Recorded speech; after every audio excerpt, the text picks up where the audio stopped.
Alright, so we have officially made it to day 5, and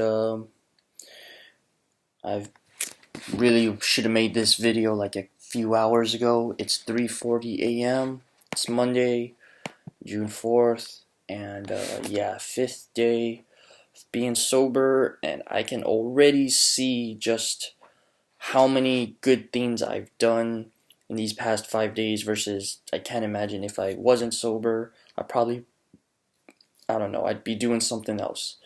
Um, you know, things are getting better with me and my mom.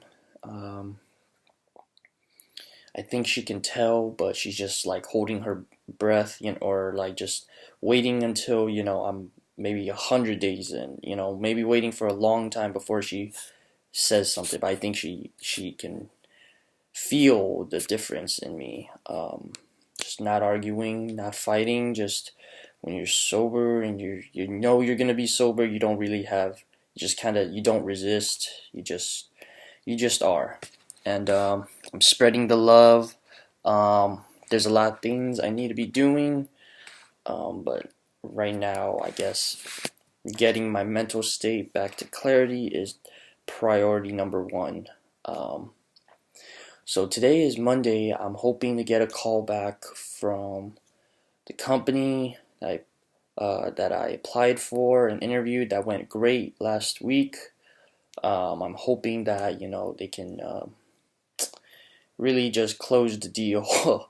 um, yeah, I'm really hoping they can just close the deal for me and just say get in here and start working. And I'm really excited to start doing that because I really need to just start making money and paying back my debts. I have a credit card debt that I let go on for 2 months, or not paying the credit card for 2 months, and so I don't even want to check it. They call me every day, every freaking day, multiple times, and they just it's like terrorizing. Really, these credit card companies are so terrorizing, and I feel like an idiot forever getting myself into this big of a debt. But the other people have the worst. Kanye West was supposedly in $54 million in debt. I mean, he's a famous star, so of course, like, millions isn't really, I don't know, but still, like, if he can do it, get out of that, I can probably get out of a measly 10,000, which now it's probably like 11, 12, 13. But I mean, I'm gonna hopefully this month just start cutting it all down, just starting to cut it down, um, just digging away, and keeping my mentality straight, focusing on what I gotta do. I'm pretty sure I'll be okay. Um, so without further ado, I'm gonna go ahead and fill out the 5th day. And yesterday I actually have these videos uploaded on the What Elevator channel. So they're out in public now. So if anybody comes across it randomly, that's the only way. I'm not planning to spread any of this. I'm not planning to share any of this. I want it to grow organically. Um, and yeah, so let's see, number 5.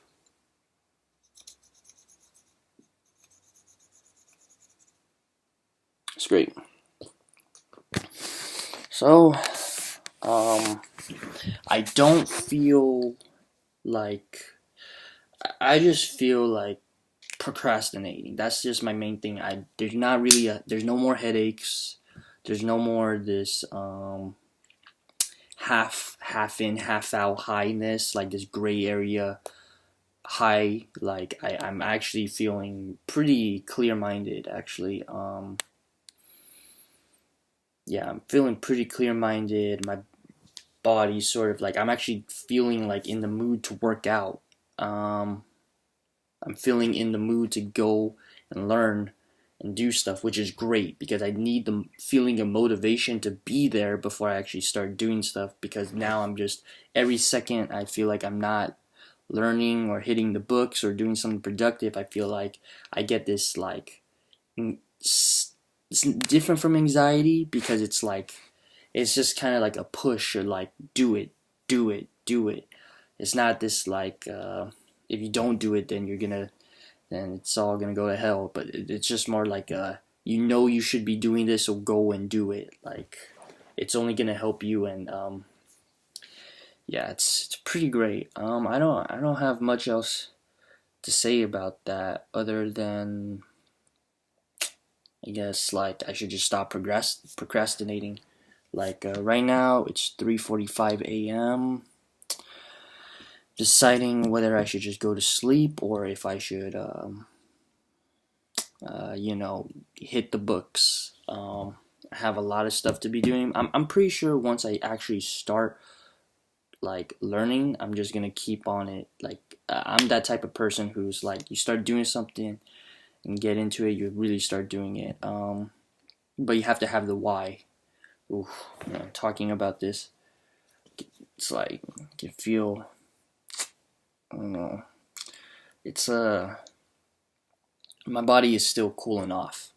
Like there's still all those remaining like chemicals or whatever. I'm not sure the right terms for it, scientific terms for it, but there's still leftover shit in my body from the tobacco, from all the stuff that's just I guess coming out, like getting pushed out, and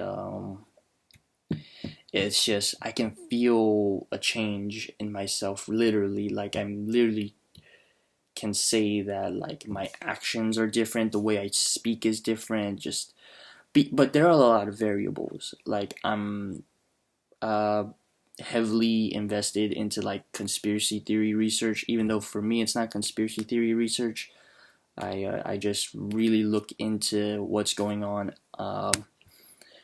in like political scene and behind the political scene, which is where the real crazy intel is. So I keep my mind focused on doing things, and like I wrote um, over there, which that 1, 2, 3, 4, 5, that 5 rules. It's like I'm always staying in working motion. I'm always I haven't really talked to anybody but my mom past 5 days, and my dad a little bit. I'm just really spending all my time around them. I felt like texting my friends today in the morning because it's like, oh, I'm all sober and stuff. Like, why don't you just send some texts to the guys and remind them you're still okay? But really, it's like there's no need for that. I might have done it, but it's like I'm pretty sure all my friends are still, doing what they're doing. Maybe they're not. A lot of them are starting to have the change of heart I'm having too. But um, I think everyone's just kind of knows. I mean, my group of friends, we're all the same age. 22, 23. It's just like we all know we should be doing uh, some taking responsibility right now. We're in the age of stepping up to the plate and taking responsibility. So I'm pretty sure they wouldn't mind if I went a few months without texting because I'm sure like I explained it. It's not that I don't want to see them. It's not that I don't want to be friends with them. I still love them. I hate the bad things that they did, but I love them as people. And there's been many good things too. It's not been all that bad, but the moment it's like the best thing for all of us is just to remain independent and remain diligent on our own paths and like to work really hard and get a solid foundation for ourselves, and then maybe in the future we can meet up and like combine coalitions, like exchange resources, kind of like a really just fair trade sort of thing, and very do things that are honorable. And I hope the best for all of them. I don't know. I want every day. I feel like the need to keep in contact with them, but I think just the best thing for us right now is just to just call it, see how it is. I'm just gonna stick with my mom. Occasionally see my dad. Before I would often visit my dad. He doesn't live here. My mom and my dad, they split up a while ago when I was still a little kid, and usually I would drive to my dad's, who doesn't live too far away, same city. Um, and just see what's good with him. But uh, lately, I'm just thinking like, making the drive and going over there. He could just, if he's not gonna come here, then like I'm just gonna stay put and hold my ground and do what I gotta do here, because I don't want to mess the plan up. I don't want to go over there and suddenly like be dragged into a whole bunch of stuff. I just want to stay here. My mom, for the most part, leaves me alone, lets me do what I have to do. That's all I can really ask for. Of course, she's still providing for me, but I'm supposed to be paying rent of like $500 a month. But really, when I get this job, I'm gonna pay her $1,000 a month. I'm gonna pay my dad, try to pay him $500 a month, and I mean, of course, I have to take care of my credit card debts, but that's not the most important thing to me. The most important thing is giving my parents the capital for them to live decently, comfortably, and for me, I'll take all the bullets in the world to just make sure they're good. And I know many other people would do the same for their families and stuff. If only they had the motivation, the why, the spirit, the mindset, the clarity, and that's why I'm making these videos. Yeah.